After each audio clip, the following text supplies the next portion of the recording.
अस्सलाम वालेकुम। क्या हाल है बेटा? सेकेंड ईयर केमिस्ट्री ठीक ठाक हो? खैर खैरियत से हो? बड़ा इंटरेस्टिंग टॉपिक लास्ट टाइम हमने शुरू किया है और वो है हाइब्रिडाइजेशन का।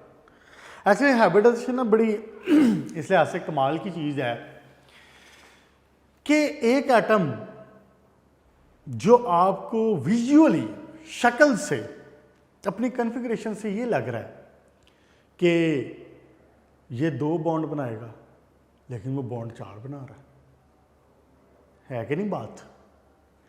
हाइब्रिडाइजेशन की डेफिनेशन क्या थी?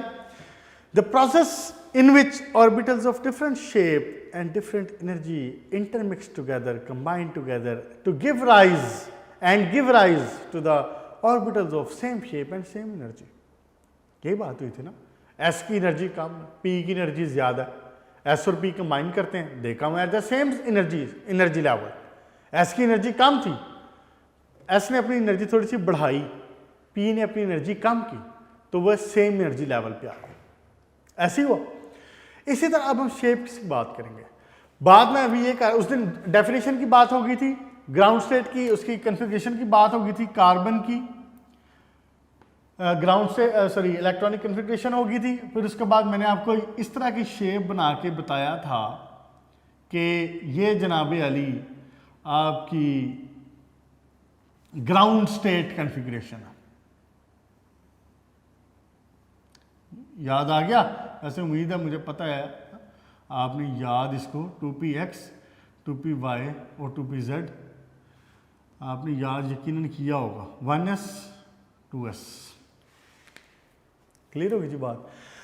ले जी, अब बात ये है कि अगर इस एटम को देखा जाए और आप अपने पुराने तजुर्बात के मुताबिक याद करें, VBT valence bond theory first year की, और फिर आपको शुरू से हम पढ़ रहे हैं इस चैप्टर, इसमें इनऑर्गेनिक में भी शुरू से पढ़ रहे हैं क्या कि जितने उसके पास अनपेयर इलेक्ट्रॉन होंगे वो सिंपल उसको उतने बॉन्ड बनाने चाहिए। तो असूलन carbon should go for 2 bonds, 2 bond बनाने चाहिए इसको। लेकिन होता क्या है? यहां पे आती है हाइब्रिडाइजेशन और उसके फवायद। कार्बन हैज द कैपेबिलिटी कि वो अपने इस इलेक्ट्रॉन को एक्साइट करे और यहां पे ले आए। ये phenomena it's not new for you. Phosphorus में भी ऐसे हो रहा था, फिर हमने डी ऑर्बिटल्स में भी देखा कि वहां पे भी ऐसे हो रहा था।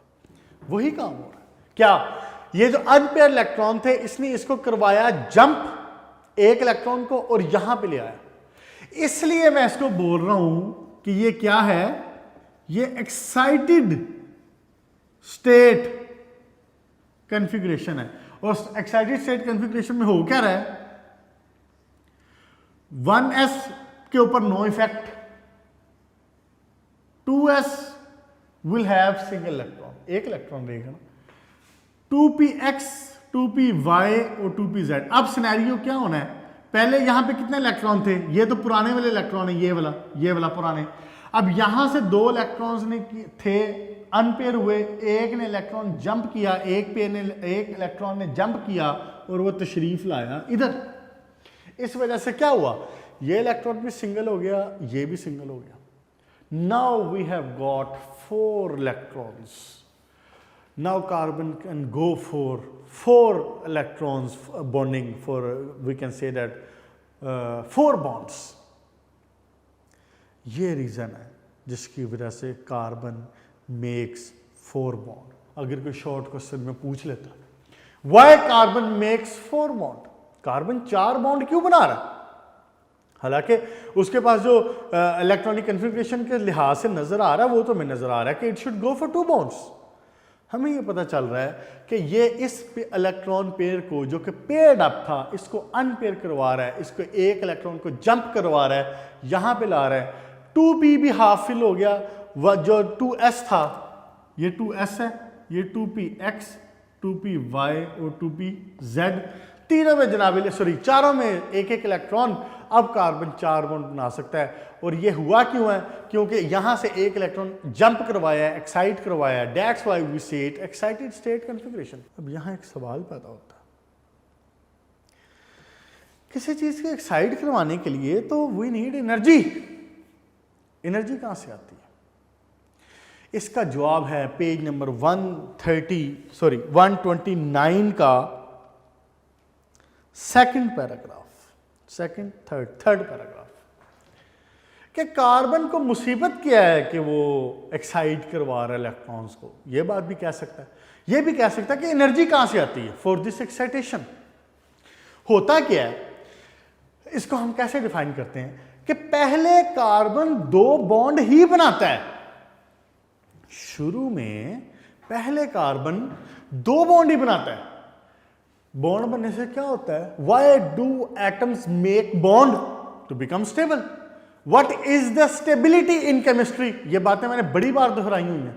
What is the stability in chemistry, chemistry में स्टेबिलिटी का क्या मतलब है, लो एनर्जी।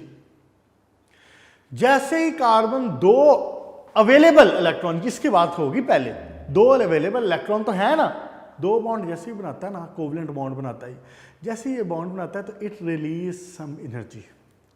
उसी एनर्जी को इस्तेमाल करके ये इलेक्ट्रॉन एक्साइट हो जाता है। ये इलेक्ट्रॉन जब एक्साइट होता है तो ये हो गया अनपेयर, ये भी अनपेयर हो गया, ये भी अनपेयर हो गया।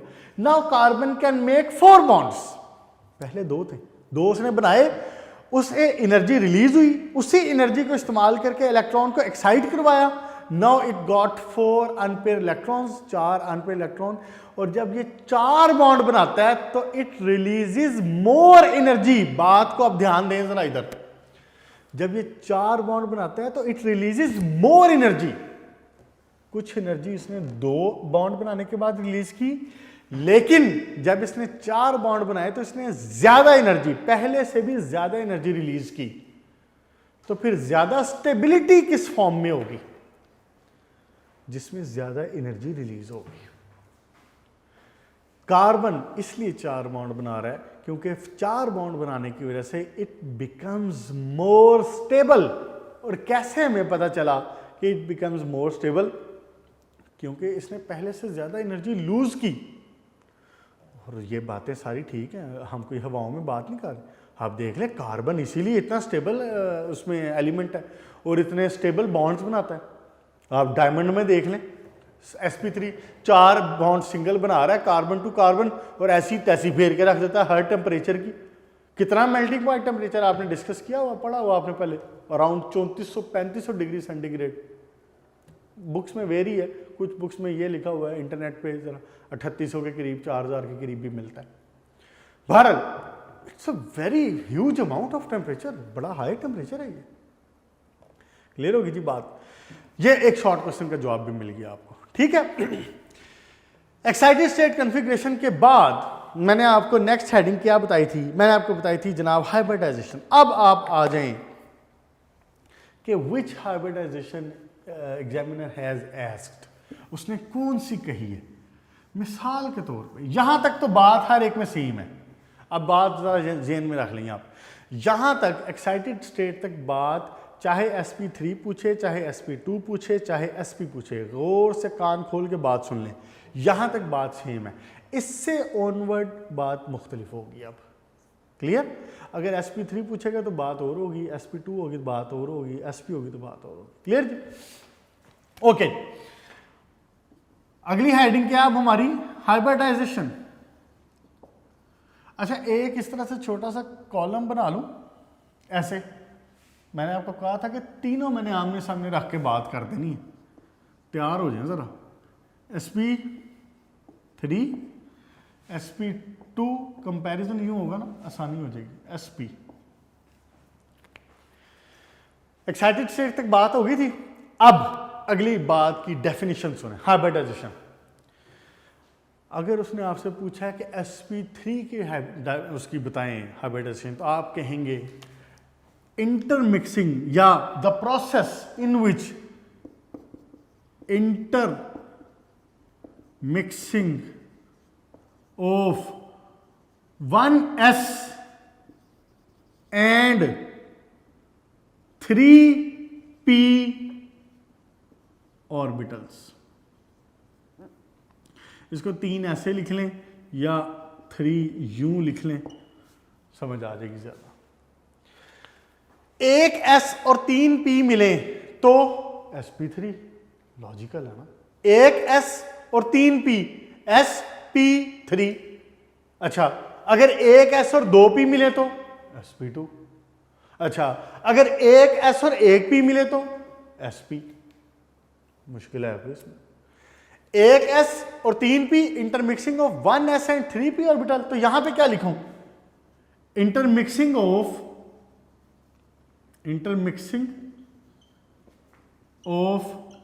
1s and 2p orbitals. इसमें क्या लिखूं? Intermixing of 1s and 1p orbital. अब इन सारी बातों का मतलब क्या है? देखे ना, p हमारे पास 3 होते हैं, s हमारे पास 1 है। हर केस में s इज मैंडेटरी, s तो होगा ही होगा हर केस में। इसके केस में क्या है? तीनों p मिल रहे हैं। इसके केस में क्या है? 2p मिल रहे हैं, 1p नहीं मिल रहा। इसके केस में क्या है? 1p मिल रहा है, इंटरमिक्स कर रहा है, हाइब्रिडाइज कर रहा है, 2p नहीं कर रहे। बात समझ आ गई? Intermixing of 1s and 3p, intermixing of 1s and 2p, intermixing of 1s and 1p, sp3, sp2, sp। Clear जी? अगली हेडिंग मैंने क्या बताई थी? अगली हेडिंग मैंने आपको बताई थी जनाब कि आपने कहना है इसको क्या? Hybridized state configuration. अब क्या होना चाहिए? अभी जो मैंने पीछे एक्साइटेड स्टेट में ड्रॉ की थी ना, अब मैं इसमें ड्रॉ करूंगा। गौर करें जरा, अभी समझ आ जाएगी बात। कार्बन क्या होगा? एक जो 1s वाला ऑर्बिटल है वो बेचारा तो किसी खाते में आता नहीं है, क्योंकि all the chemistry involves, chemistry discusses most of the time about the valence shell electrons. हम वैलेंस शेल इलेक्ट्रॉन को डिस्कस करते हैं मोस्टली। तो 1s तो वैलेंस शेल नहीं है ना, 1s तो इनर शेल है। वैलेंस शेल ये था 1s और 2s और 2p, ये वैलेंस शेल थे ना। अब हम नोटिस करें कि मैंने एक तब्दीली की है। क्या? पहले मैं यहाँ पे छोटे छोटे 2 डब्बे बना रहा था, अब मैंने एक लंबा सा डब्बा बनाया है और मैंने क्या किया है? 1 2 3 4। समझ लें इस बात को, जैसे मैंने लास्ट लेक्चर में कहा था ना, सेकंड क्लास में, पैरों की मिट्टी नहीं छड़नी। ध्यान इधर रखें जरा, शाबाश। क्या? 1s तो इट इज नॉट इन्वॉल्व, ये तो किसी खाते में नहीं, इसको तो ऐसे के ऐसे लिख देंगे। इन्वॉल्व होना है, हाइब्रिडाइजेशन होनी है 2s और 2p की, एक s एंड 3p। तो आपने क्या करना है इस स्टेप में अंदर, इस हेडिंग के अंदर आपने उन चारों को जोड़ के लिखना है। जोड़ के लिखने के बाद आपने एक इलेक्ट्रॉन यहां शो करना है, एक यहां, एक यहां, एक यहां। पहले मैंने क्या किया था? मैंने इसको अलग लिखा था, एक वाले को, और 3 को अलग लिखा था। अब अगली बात नोटिस करें, डिफरेंस करें कि मैंने पहले क्या लिखा था। यहां मैंने लिखा था ये, उसके बाद मैंने लिखा इधर 2s, इसके नीचे लिखा था 2px, 2py, 2pz, ऐसे लिखा था। अब गौर करें मैं क्या लिख रहा हूं।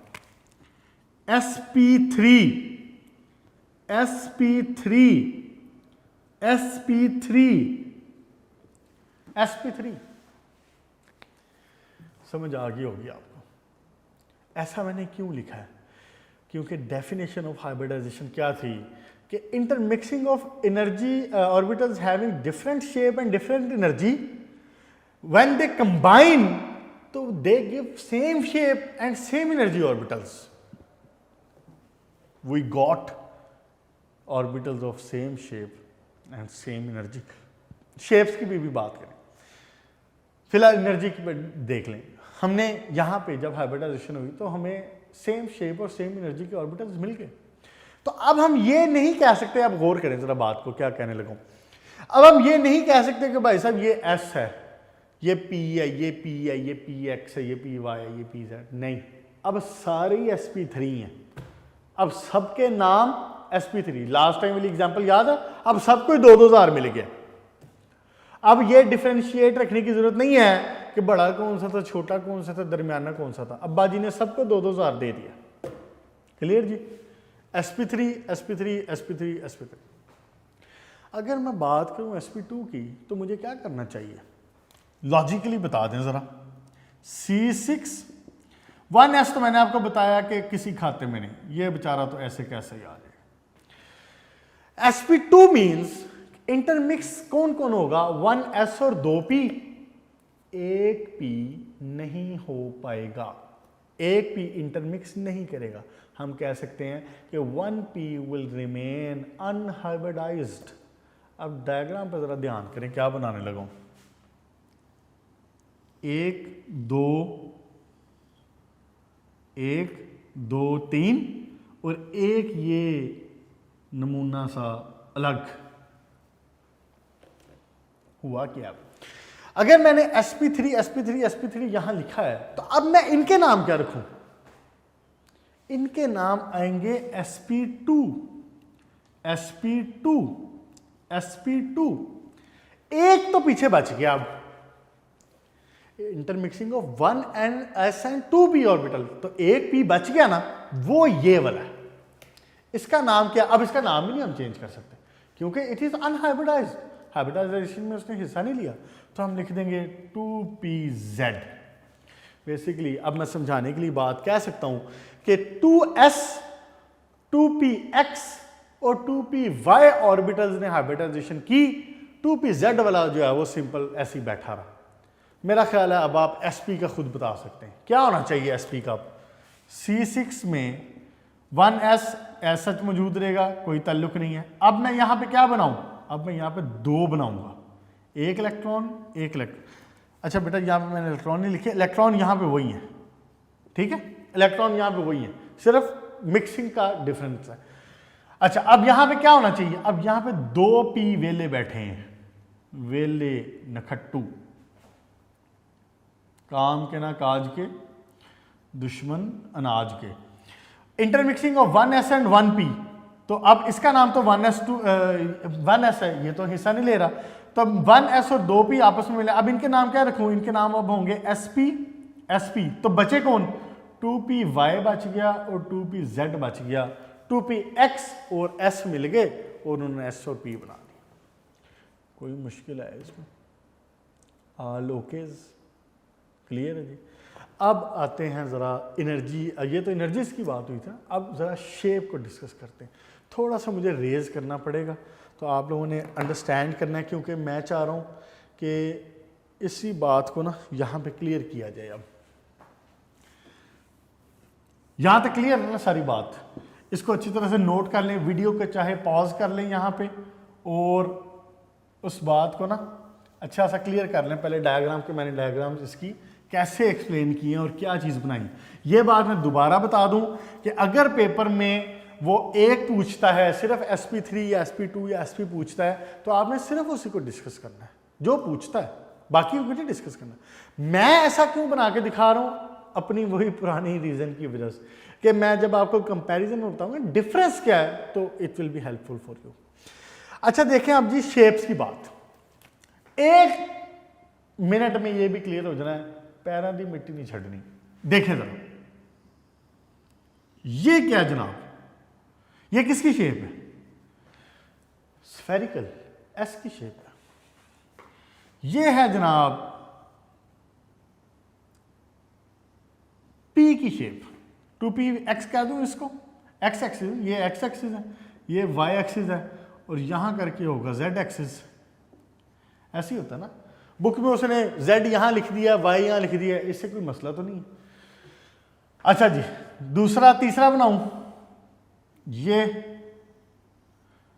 ओ सॉरी 2px तो पहले बना दिया ना, तो अब इसको 2py बना लेता हूं, 2py, ये क्या है y, अब x पे नहीं है और z पे भी नहीं है, ऐसे ही है। इसी तरह अब बना लेता हूं y वाला, सॉरी z वाला, ये z हो गया और जनाबे अली ये हो गया y और ये हो गया x और ये हो गया z। यही है ना, क्या बना रहा हूं, ये s की शेप है, ये 2px की शेप है, ये 2py की शेप है और ये 2pz की शेप है।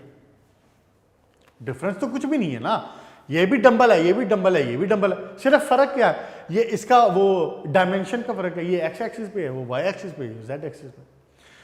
अब बात सुनो,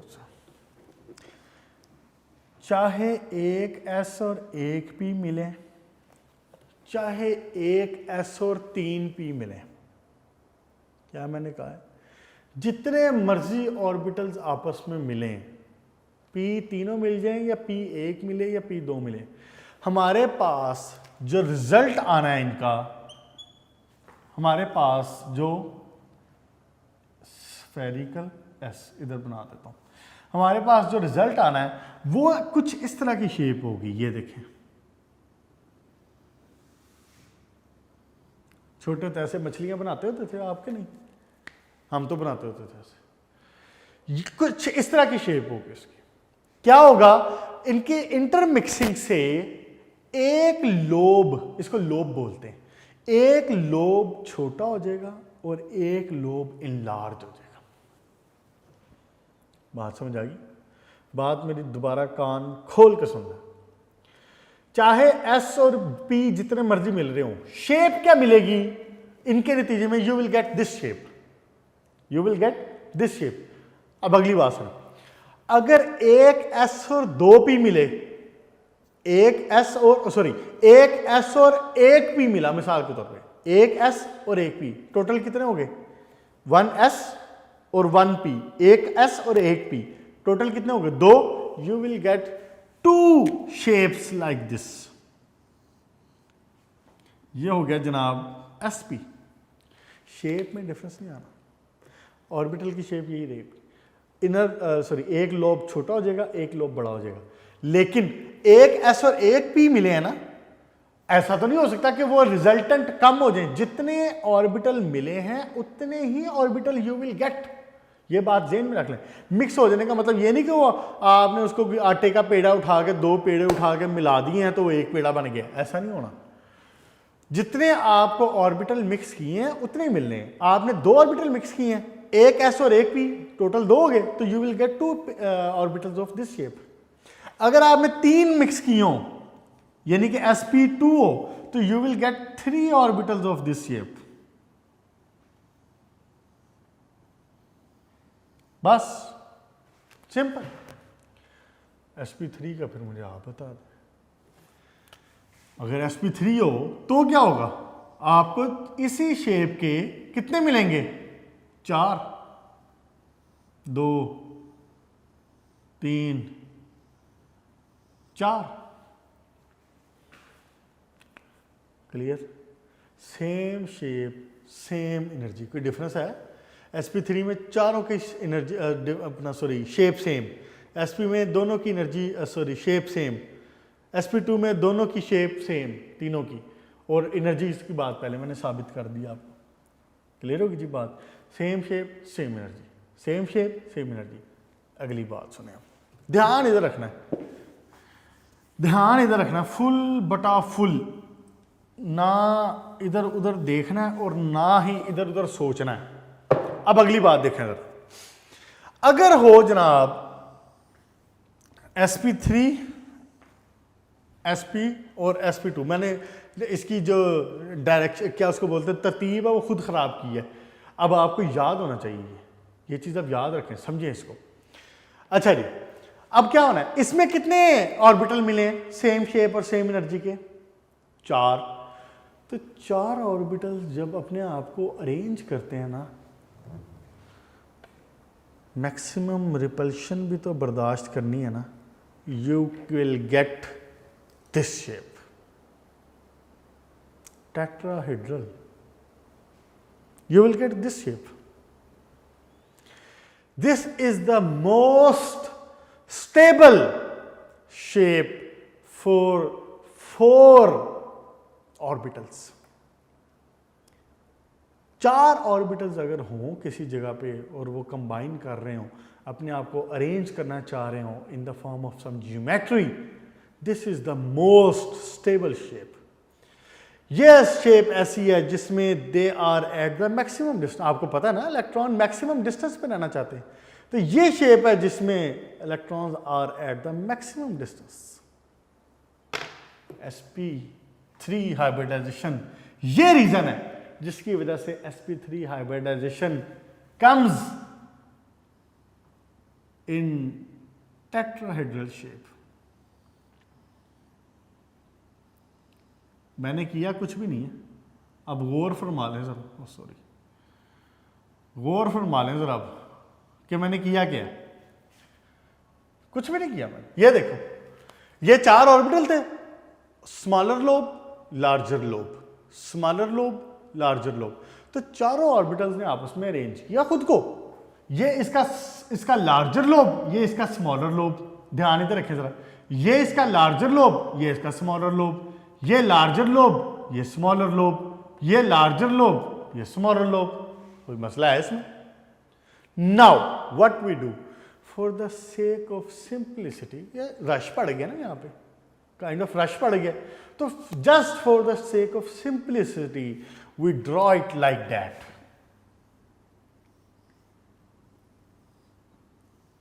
ऐसे यहां से आप इसको चाहे कॉर्नर्स यूं करके मिला दें ऐसे, for the sake of simplicity. अभी भी ये वही है, आप देखें ना, आपका हमने आपको सिर्फ लार्ज लोब दिखा दिए हैं, स्मॉल लोब मिट कर दिए हैं for the sake of simplicity, कि रश पड़ा हुआ है, समझ नहीं आती बात की इजीली, तो इसलिए हमने उसको यूं कर दिया बस। Now still the shape is tetrahedral. अगली बात देखिए हम, इस केस में when there are only 2 orbitals, क्या शेप होनी चाहिए एक दूसरे से मैक्सिमम रिपल्शन पे दूर रहने की, क्या शेप होनी चाहिए? ये एक आ जाएगा इधर, ये इसका स्मॉलर लोब, और एक आ जाएगा इधर, ये इसका लार्जर लोब। यही बात बनेगी ना? क्या किया मैंने, ये लार्जर लोब, ये स्मॉलर लोब, ये इसका लार्जर लोब, ये इसका स्मॉलर लोब, यही बात बनेगी। तो इसको भी for the sake of simplicity हम स्मॉलर लोब्स को ओमिट कर देते हैं and we draw it like this. ये मिला लें यहां से, वो वैसे मैं ऐसे लिख देता हूं, ये मिला हुआ यहां से, आपस में दोनों मिले हो। क्लियर जी? अब इसकी ये बताएं क्या होनी चाहिए। 3 के केस में मैक्सिमम जो शेप है वो यही वाली बात कि एक्चुअल जो लोब्स की है उसके लिहाज से इसका बनता है ट्रायंगुलर, यूं। तो सिंप्लिसिटी के लिए we draw it like that.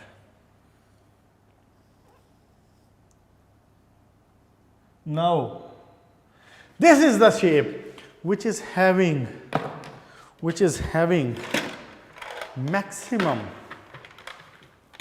distance, जिसमें हमारे पास क्या आ रहा है, डिस्टेंस जो है वो मैक्सिमम आ रहा है, यानी कि करीब करीब जो आपके पास शेप बनती है वो करीब करीब ये बेटर रहेगा, करीब ऐसी शेप बनती है, ये